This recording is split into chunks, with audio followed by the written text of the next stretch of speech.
வணக்கம். நமக்கெல்லாம் நல்லா தெரிஞ்ச நாட்கோ ஃபார்மாவ தான் இன்னைக்கு வந்து டெக்னிக்கல் பிளஸ் ஃபண்டமெண்டல் அனாலிசிஸ்க்கு எடுத்திருக்கேன். இந்த ஸ்டாக்கு பார்த்தீங்கன்னா, ஒரு ஆல் டைம் ஹையா ஒரு ரூ. 1600 மேல போயிட்டு, திருப்பி கரெக்ட் ஆயி திருப்பி 1200 கீழ வந்து திருப்பி வந்து இப்போ 1400க்கு மேல ட்ரேட் ஆயிட்டு இருக்கு. ஏன் வந்து இப்ப மார்க்கெட் வந்து பார்த்தீங்கன்னா, அக்டோபர்ல தான் கரெக்ட் ஆச்சு. ஆனா இந்த ஸ்டாக் வந்து செப்டம்பர்லயே கரெக்ட் ஆச்சு. ஏன் இந்த ஸ்டாக் செப்டம்பர்லயே கரெக்ட் ஆகுது? அப்புறம் பார்த்தீங்கன்னா, கொஞ்சம் வாலட்டாலிட்டி இருக்கு. ஏன் இதோட 1 இயர் டார்கெட் இன்னும் எப்படி இருக்கும்? இதுக்கு மேல எவ்வளோ போகும்? இதுக்கு கீழ போச்சுன்னா, எங்க வந்து சப்போர்ட் இருக்கு? இத லாங் டெர்ம்க்கு வச்சுக்கலாமா? இப்படி எல்லாத்துக்கும் வந்து நம்ம டீட்டெயில்ஸ் வந்து இந்த வீடியோல பார்க்கலாம். இந்த கம்பெனி 1981ல ஆரம்பிச்சாங்க. ஹைதராபாத்ல தான் இதோட ஆஃபீஸ் இருக்கு. இவங்களுக்கு மொத்தமா 4 பிளான்ட் இருக்கு. மேஜரா பார்த்தீங்கன்னா, இந்த ட்ரக்ஸ் வந்து பார்த்தீங்கன்னா, ஆன்காலஜி, கார்டியாலஜி, டயபெட்டாலஜி அந்த ஏரியால மெயினா பண்றாங்க. மெயினா ஆன்காலஜில நெறைய ஸ்பெஷாலிட்டி ட்ரக்ஸ்லாம் பண்றாங்க. நெறைய டை அப்பும் வச்சிருக்காங்க. இவங்களோட ஸ்பெஷாலிட்டி என்னன்னு பார்த்தீங்கன்னா, ஜெனரிக் ட்ரக்ஸ் தான். அதான் யுஎஸ்ல வந்து பெரிய பெரிய கம்பெனிஸ்லாம் இருக்குல்ல, Pfizer அந்த மாரி கம்பெனிஸ்லாம் என்ன இருக்கு, அவங்க ஒரு ட்ரக்ஸ கண்டுபிடிக்கிறாங்க. இப்போ ஃபார் எக்ஸாம்பிள் கேன்சருக்கு ஒரு ட்ரக்ஸ கண்டுபிடிக்கிறாங்கன்னு வச்சுக்கங்களேன். அந்த கண்டுபிடிச்சு அத அவங்க யூஸ் பண்ணிட்டு இருப்பாங்க. அவங்களுக்கு வந்து அந்த பேட்டன்ட் இருக்கும். ஒரு 7 இயர்ஸ், 10 இயர்ஸ்ன்னு இருக்கும். அதுவரையும் அந்த ட்ரக்ஸ யாரும் காப்பி பண்ணக்கூடாது. அந்த பேட்டர்ன் முடிஞ்ச உடனே என்ன பண்ணுவாங்க, இவங்க வந்து அந்த மாரி ஐடென்டிஃபை பண்ணி எதெல்லாம் மார்க்கெட்ல ஃபேமஸா இருக்கோ, அந்த ட்ரக்ஸ் எல்லாம் ஐடென்டிஃபை பண்ணி, அத இவங்க காப்பி பண்ணி அத ஜெனரிக் ட்ரக்ஸா வந்து ரிலீஸ் பண்ணுவாங்க. அந்த பேட்டன்ட் பீரியட் முடிஞ்சதுக்கு அப்புறம். அதனாலேயே என்ன ஆகுதுன்னா, இவங்களுக்கு வந்து நெறைய வந்து அந்த கேஸஸ் நெறைய இருக்கு இவங்க பேர்ல, யுஎஸ்ல. அதுல நெறைய சில கேஸ்ல வின் பண்றாங்க, சில கேஸ்ல தோக்குறாங்க. அதனாலேயே வந்து ஒரு அப்ஸ் அண்ட் டவுன்லாம் போயிட்டு இருக்கும். இந்த கம்பெனி பார்த்தீங்கன்னா, 1995ல வந்து ஸ்டாக் மார்க்கெட்ல வந்து லிஸ்ட் பண்ணியிருக்காங்க. கிட்டத்தட்ட ஒரு 30 வருஷம் ஆயிருச்சு இந்த கம்பெனி லிஸ்ட் ஆகி. இந்த கம்பெனில பார்த்தீங்கன்னா, 40 மியூச்சுவல் ஃபண்ட் ஸ்கீம் வந்து இன்வெஸ்ட் பண்ணியிருக்காங்க. இதோட ப்ரொமோட்டர் ஹோல்டிங்ஸ் பார்த்தீங்கன்னா, கிட்டத்தட்ட ஒரு 50% இருக்கு. எஃப்ஐஏ வந்து பார்த்தீங்கன்னா 17.51 இருக்கு. அதே மாரி டிஐஏஎஸ் பார்த்தீங்கன்னா 6.76 இருக்கு. பப்ளிக் பார்த்தீங்கன்னா 26.12 இருக்கு.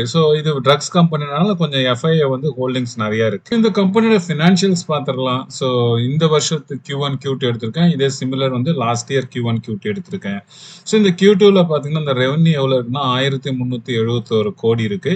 இதே மாரி லாஸ்ட் இயர் Q2ல பார்த்தீங்கன்னா, 1031 கோடி இருக்கு. நல்லாவே வந்து இன்கிரீஸ் ஆயிருக்கு ரெவென்யூ. அதே மாரி Q1ல பார்த்தீங்கன்னா, 1363 கோடியா இருந்திருக்கு. அதுக்கு முன்னாடி Q1ல பார்த்தா 1140 கோடியா இருக்கு. இதுவும் வந்து குரோத் நல்லா காமிச்சிருக்காங்க. Quarter on quarter, year on year நல்லா இருக்கு.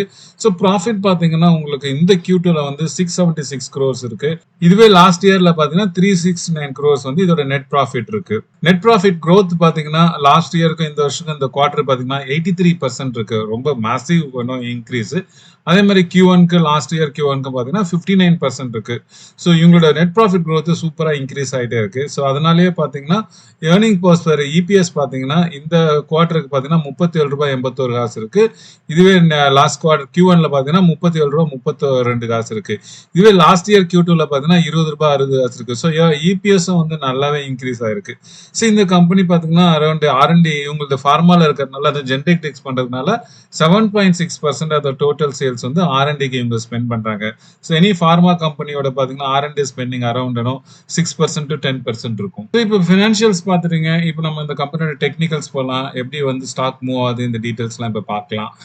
நான் ஒரு AMFI certified mutual fund advisor plus certified financial goal planning advisor. உங்களுக்கு மியூச்சுவல் ஃபண்ட்ஸ் ரிலேட்டட் ஏதாவது டவுட் இருக்கு, இல்லை எஸ்ஐபி போடணும், லம்சம் போடணும், ஃபண்டை எப்படி செலக்ட் பண்ணணும், இல்லை உங்க கரண்ட் போர்ட்ஃபோலியோ அந்த அளவுக்கு ரிட்டர்ன்ஸ் கொடுக்காருன்னா அதை வந்து ரிவ்யூ பண்ணி ரீபேலன்சிங் பண்ணணும், இல்லை உங்களுக்கு வந்து ஃபினான்ஷியல் கோல்ஸ் ஏதாவது செட் பண்ணணும், இல்லை உங்களுக்கு வந்து நீங்க கரண்டா வந்து எஃப்டில நிறைய இன்வெஸ்ட் பண்ணிருக்கீங்க, உங்களுக்கு அதோட ஹையர் இன்ட்ரெஸ்ட் தர மாதிரி ஏதாவது அசட் கிளாஸஸ் வேணும், ஆனா வந்து உங்களோட பிரின்சிபல் கொஞ்சம் சேஃபா இருக்கணும் அப்படின்னு நினைச்சீங்கன்னா நீங்க இங்க கொடுத்துருக்க கான்டாக்ட் நம்பர்ல வந்து நீங்க ரீச் பண்ணீங்கன்னா நான் உங்களுடைய வெல்த் கிரியேஷனுக்கு என்னால சப்போர்ட் பண்ண முடியும். இந்த ஸ்டாக் லாஸ்ட் 10 இயர்ஸா எப்படி இருக்கு அப்படின்னு நீங்க பாருங்க. ஸ்டாக் பிரைஸ் மூவ் ஆயிருக்கிறது. நான் 2015 எடுத்திருக்கேன். ஜனவரியிலேருந்து இது வரையும் கொடுத்துருக்கு. ஒரு மாதிரி கிராஜுவலா வந்து இந்த ஸ்டாக் வந்து ஏறிட்டே போகுது. இங்க பாத்தீங்கன்னா உங்களுக்கு கிராஃப் தெரியும். நல்லாவே இங்க ஏறி இருக்கு. கிட்டத்தட்ட வந்து 1000 பாத்தீங்கன்னா 2017 இது வந்து டச் பண்ணிருச்சு.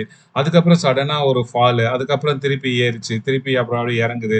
அப்படியே அக்டோபர்ல அந்த பாத்தீங்கன்னா அப்படியே டவுன் ட்ரெண்ட் போயிட்டே இருக்கு. 2020 வரையும் பாத்தீங்கன்னா ஒரு டவுன் ட்ரெண்ட் தான் இருக்கு. அதுக்கப்புறம் பாத்தீங்கன்னா அப்புறம் அப்வர்ட் மூவ்மெண்ட் போயிருக்கு. அப்புறம் 21ல வந்து ஓரளவுக்கு பீக்ல இருக்கு. அப்புறம் வந்து பாத்தீங்கன்னா 21க்கு அப்புறம் அப்படியே அப்படியே கரண்டா ஸ்டீப்பா இறங்கி அதுக்கப்புறம் வந்து அக்டோபர் மாசம் வந்து 23ல வந்து ஏற ஆரம்பிச்சிச்சு. ஐ திங்க் மோஸ்ட்லி நீங்க எல்லாமே வந்து அக்டோபர் இந்த மாசம் அதை 2023ல தான் நீங்களாம் என்டர் ஆயிருப்பீங்கன்னு நம்புறேன். ஸோ முன்னாடியே என்டர் ஆயிருந்தீங்கன்னா உங்களுக்கு நாட்கோ பத்தி கவலைப்பட்டிருக்க. ஏன்னா இது வந்து அப்பயே ஒரு மாதிரி அப்ஸ் அண்ட் டவுன்ல தான் ஆசிலேஷன் ஆகிட்டே இருக்கும் இந்த ஸ்டாக்கு. ஸோ இந்த ப்ரைஸ் மெயினாக பார்த்தீங்கன்னா எதுக்கு ஆசிலேட் ஆகுதுன்னா நிறைய டைம்ல வந்து யூஎஸோட வந்து ஃபெடரல் ட்ரக் அத்தாரிட்டிஸ், அதை வந்து எஃப்டிஏன்னு சொல்லுவோம். ஸோ அவங்க வந்து பார்த்தீங்கன்னா இன்ஸ்பெக்ஷன் வருவாங்க, வந்துட்டு செக் பண்ணுவாங்க அவங்க ஃபேக்ட்ரிஸ் எப்படி இருக்கு, அவங்களாம் வந்து அந்த குவாலிட்டி இதெல்லாம் மெயின்டைன் பண்றாங்களா, கம்ப்ளைண்ட்ஸ் இருக்கா, ஆஸ் பர் அவங்க என்ன கொடுத்துருக்காங்களோ அது பிரகாரம் தான் ட்ரக்ஸ் மேனுஃபேக்சர் பண்றாங்களா அப்படின்றது எல்லாம் செக் பண்ணிட்டு அவங்க அப்சர்வேஷன் கொடுப்பாங்க. சில சமயம் வந்து பெனால்ட்டி பண்ணுவாங்க, சில சமயம் க்ளோஸே பண்ணுவாங்க. ஸோ இதனால வந்து பார்த்தீங்கன்னா அந்த மாதிரி நியூஸ் வரும்போது இது வந்து டக்குன்னு இறங்க ஆரம்பிச்சிடும். ஸோ அது வந்து ஆப்பர்ச்சுனிட்டி. ஸோ இவங்களுக்கு அது இன்னொரு ரீசன் வந்து இவங்க நான் சொன்னேன் இல்லைங்களா, இவங்க மேல நிறைய கேஸ் இருக்கு. ஸோ அந்த கேஸை வின் பண்ணாங்கன்னா அந்த ஜென்ரிக் ட்ரக் வந்து உள்ளார வரும். ஸோ உள்ளார வந்துச்சுன்னா அது நல்ல சேல் வந்து பீக்ல வரும். சப்போஸ் அதை வரல அப்படின்னா கேஸ் வந்து தோத்துட்டாங்கன்னா அந்த ட்ரக்ஸ் இருக்காது, ஸோ சேல்ஸ் இருக்காது. அதனால இந்த ஸ்டாக்கை பொறுத்தவரையும் ஓரளவுக்கு வாலட்டாலிட்டி நிறைய இருக்கும். பேஸ்ட் ஆன் வந்து இவங்க வந்து ட்ரக்ஸ் எப்படி இன்ட்ரோடியூஸ் பண்றாங்க அப்படின்றத பொறுத்து, எந்த ட்ரக்ஸ்ல ஃபோக்கஸ் பண்றாங்கன்ற பொறுத்து. ஸோ இங்க கேண்டில் சார்ட் பாருங்க. ஸோ சொன்ன மாதிரி வந்து பாத்தீங்கன்னா செப்டம்பர் மாசமே இந்த 2024ல பாத்தீங்கன்னா இது வந்து பீக்குக்கு போயிருக்கு. 1600 அந்த ரேஞ்சுக்கு மேல போயிருக்கு. அதுக்கு அப்புறம் வந்து மார்க்கெட் உங்களுக்கு எல்லாம் தெரியும் அக்டோபர்ல தான் கரெக்ட் ஆச்சு. ஆனா இது வந்து அதுக்கு முன்னாடியே வந்து செப்டம்பர் மாசமே கரெக்டா ஆரம்பிச்சிச்சு. டுவர்ட்ஸ் அப்படியே பாத்தீங்கன்னா இறங்கிட்டு வந்துருச்சு. அதுக்கப்புறம் பாத்தீங்கன்னா ஸ்லோவா வந்து அக்டோபர் மாசத்துல வந்து ஸ்லைட்டா நடுவுல வந்து மேல ஏற ஆரம்பிச்சிச்சு. அதுக்கப்புறம் திருப்பி டவுன் ட்ரெண்ட் வந்துச்சு. ஸோ இதுக்கு வந்து ஒரு ஸ்ட்ராங் வந்து சப்போர்ட் வந்து பாத்தீங்கன்னா 1290ல இருக்கு. ஸோ அது வந்து பாத்தீங்கன்னா ஒரு 2 வாட்டி டச் பண்ணிட்டு வந்திருக்கு. திருப்பி வந்து 1290 டச் பண்ணிட்டு திருப்பி மேல போயிருக்கு. அதுக்கப்புறம் திருப்பி வந்துட்டு லாஸ்ட் டைம் வந்து பாத்தீங்கன்னா 1335 அந்த ரேஞ்சில் வந்துச்சு. திருப்பி வந்து பவுன்ஸ் பேக் ஆகி இப்போ 1440 அந்த ரேஞ்சில் போயிட்டு இருக்கு. இப்போ பாத்தீங்கன்னா அப்வர்ட் சைடில் பாத்தீங்கன்னா உங்களுக்கு ரெசிஸ்டன்ஸ் எங்க இருக்குன்னு பாத்தீங்கன்னா ஒரு 1450. அதை அதை ஹிட் பண்ணுச்சுன்னா அதுக்கப்புறம் 1480. அதை தாண்டிச்சுன்னா உங்களுக்கு வந்து மேல வந்து 1600க்கு போகும். ஸோ அதை பிரேக் அவுட் ஆச்சுன்னா மேல போறதுக்கு நிறைய சான்சஸ் இருக்கு. ஸோ இதோட வந்து 1 இயர் டார்கெட் பாத்தீங்கன்னா ஈஸியா வந்து ஒரு 10 to 15% இது வந்து மேல போறதுக்கு சான்சஸ் நிறைய இருக்கு. ஸோ வேற எதுவும் வந்து யூஎஸ்ல இருந்து எதுவும் அப்சர்வேஷன் இல்ல இவங்களால வந்து கேஸ் ஏதாவது ஃபெயிலியர் ஆகாம இருந்துச்சுன்னா இந்த வந்து ஸ்டாக் வந்து மேல போறதுக்கு நல்லா இருக்கு. ஃபண்டமெண்டல் அனாலிசிஸ் பார்த்துருவோம். இதோட பிஇ பாத்தீங்கன்னா 13.2 இருக்கு. ஸோ இண்டஸ்ட்ரி பிஇ பாத்தீங்கன்னா 36. ஸோ ரொம்பவே வந்து கம்மியா இருக்கு. இதோட பியர்ஸ் எல்லாம் வந்து இப்போ அரபிந்தோ ஃபார்மா, இல்ல சன் ஃபார்மா, டாக்டர் ரெட்டி, சிப்லா இது எல்லாமே வந்து ஹையர்ல தான் இருக்கு. ஸோ இதுதான் இருக்கிறதுலே லோயஸ்ட் ஓரளவுக்கு தெரிஞ்ச கம்பெனில. இதுக்கு அடுத்தது பாத்தீங்கன்னா டாக்டர் ரெட்டிஸ் இருக்கு. அது பாத்தீங்கன்னா ஒரு 19ல இருக்கு. ஸோ அதுக்கப்புறம் பாத்தீங்கன்னா சிப்லா அது 25 அந்த ரேஞ்சில் இருக்கு. 30க்கு மேல வந்து சன்ஃபார்மா இருக்கு. ஸோ உங்களுக்கு தெரியுது. ஸோ இது வந்து கொஞ்சம் வேல்யூவேஷன் வைஸ் கம்மியா தான் இருக்கு. இதோட புக் வேல்யூ பாத்தீங்கன்னா 399. ஸோ இதோட வந்து ரிட்டர்ன் ஆன் கேபிட்டல் எம்ப்ளாய்ட் பாத்தீங்கன்னா 30%, very good. So anything above 15-20க்கு மேல இருந்தாவே சூப்பர். இது வந்து 30 இருக்கு. அதே மாதிரி ரிட்டர்ன் ஆன் ஈக்விட்டி பாத்தீங்கன்னா 25.9. இதுவும் வந்து நல்லா இருக்கு. ஸோ இவங்க எஃபிஷியண்டா வந்து நம்மளுடைய வந்து ஷேர் ஹோல்டர்ஸ் ஃபண்ட்ஸை வந்து நல்லா யூஸ் பண்றாங்க. அவங்களோட இன்டர்னல் எஃபிஷியன்ஸா மெயின்டைன் பண்றாங்க எல்லா ஃபண்ட்ஸுமே. அதுதான் ஆர்ஓசியும் ஆர்ஓஐயும் இண்டிகேட் பண்ணுது. இதோட ஃபேஸ் வேல்யூ பாத்தீங்கன்னா ₹2 ஷேர். பிஇஜி ரேஷியோ பாத்தீங்கன்னா 0.78. ஸோ அதாவது price to earning growth ratio, அதான் பெக் ரேஷியோ அப்படின்னு சொல்லுவோம். இது பாத்தீங்கன்னா 1க்கு வந்து கீழே இருந்துச்சுன்னா ஓரளவுக்கு நல்லது. பிரைஸ் டு புக் பாத்தீங்கன்னா 3.61. இது கொஞ்சம் அதிகமா இருக்கு. ஸோ இது வந்து kind of debt free company. 0.03 தான் டெட் டு ஈக்விட்டி இருக்கு. இந்த அமௌண்ட்ல பாத்தீங்கன்னா 208 crores இருக்கு. அது ஒண்ணுமே இல்ல.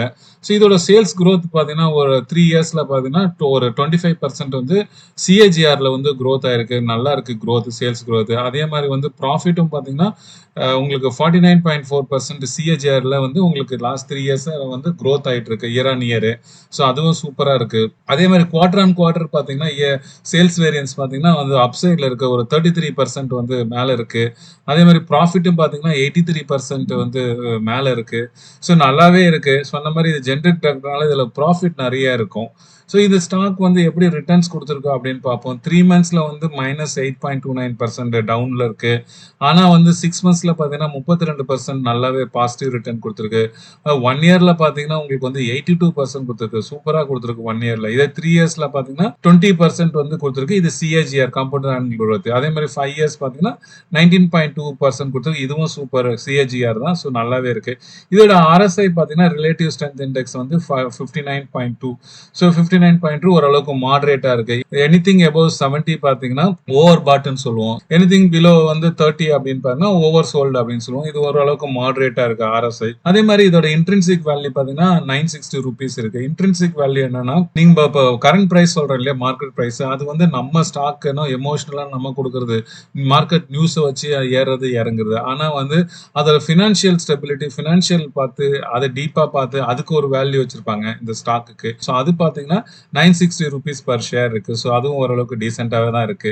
ஸோ ப்ரமோட்டர்ஸ் ஹோல்டிங்ஸ் வந்து ஓரளவுக்கு சேமா இருக்கு. ப்ரமோட்டர்ஸ் வந்து எந்த பிளட்ஜும் பண்ணல. ஸோ அதுவும் ஒரு நல்ல விஷயம். இந்த ஸ்டாக் பார்த்தீங்கன்னா 12% டவுனா இருக்கு from all time high of 1639. நான் சொன்ன மாரி இந்த ஸ்டாக் வந்து அந்த உங்களுக்கு அந்த ரெசிஸ்டன்ஸ் லெவல் சொன்னேன் இல்லைங்களா? 3 ரெசிஸ்டன்ஸ் லெவல் அது பிரேக் ஆச்சுன்னா, அது மேல போறதுக்கு நெறைய சான்சஸ் இருக்கு. இது கண்டிப்பா இது மேல போற ஸ்டாக் தான். இந்த ஸ்டாக்கோட வந்து பீட்டா பார்த்தீங்கன்னா, உங்களுக்கு 0.66 இருக்கு. ஸோ 0.66 வந்து எனிதிங் பிலோ 1 வந்து பார்த்தீங்கன்னா, லெஸ் வாலடைல். ஸோ அதனால வந்து இது வாலடைலிட்டி இதுல வந்து கம்மியா தான் இருக்கும் இந்த ஸ்டாக்ல. ஸோ என்ன சேலஞ்சஸ் இருக்கு அப்படின்னா, நான் முன்னாடியே சொன்ன மாரி வந்து இவங்க மெயினா வந்து பார்த்தீங்கன்னா, எல்லாமே வந்து ஜெனரிக் ட்ரக்ஸ்ல இருக்காங்க. அது எல்லாமே கைண்ட் ஆஃப் காப்பி கேட் மாரி தான். ஸோ ஒருத்தவங்க யார் லீடரோ அவங்கள காப்பி பண்ணி அந்த பேட்டன்ட் பீரியட் முடிஞ்சதுக்கு அப்புறம் பார்த்தீங்கன்னா, இவங்க வந்து அத திருப்பி இன்ட்ரோடியூஸ் பண்றாங்க. ஸோ அதனாலேயே வந்து இவங்களது ப்ராஃபிட்ஸ் வந்து அப்ஸ் அண்ட் டவுன் இருக்கும். ஸோ இதனாலேயே பார்த்தீங்கன்னா, நெறைய இவங்க பேர்ல நெறைய லிட்டிகேஷன்ஸ், லா சூட்ஸ் இதெல்லாம் இருக்கும். ஸோ அதெல்லாம் மேஜர் இஷ்யூ. அது இல்லாம இவங்களுடைய ஃபோக்கஸா பார்த்தீங்கன்னா, மெயின்லி யுஎஸ் மார்க்கெட் தான் மேஜர் இது. ஸோ அதுவும் வந்து அங்க ஏதாவது ப்ராப்ளம் வந்துச்சு, வேற ஏதாவது அவங்க பாலிசி மாறுச்சுன்னா, இதோட ரெவென்யூ சேல்ஸ் எல்லாம் வந்து பார்த்தீங்கன்னா, இம்பாக்ட் ஆகுறதுக்கு நெறைய சான்சஸ் இருக்கு. ஸோ இந்த கம்பெனி வந்து ஒரு ஃபண்டமெண்டலா ஒரு ஸ்ட்ராங் கம்பெனி. ஒரு 30 வருஷமா வந்து ஸ்டாக் மார்க்கெட்ல இருக்காங்க. நல்ல குரோத் குடுத்துட்டு இருக்காங்க. ஜெனரிக் ட்ரக்ன்றதுனால வந்து இவங்களோட ப்ராஃபிட்டும் நல்லா இருக்கு. ஸோ இது வந்து ஏறதுக்கு இருக்கும். நீங்க வந்து ஒரு லாங் டெர்ம் வந்து இன்வெஸ்டரா இருந்தா இந்த கம்பெனில நல்லாவே இன்வெஸ்ட் பண்ணலாம். நீங்க கண்ண மூடிட்டு போட்டுட்டு நீங்க மறந்துறலாம்.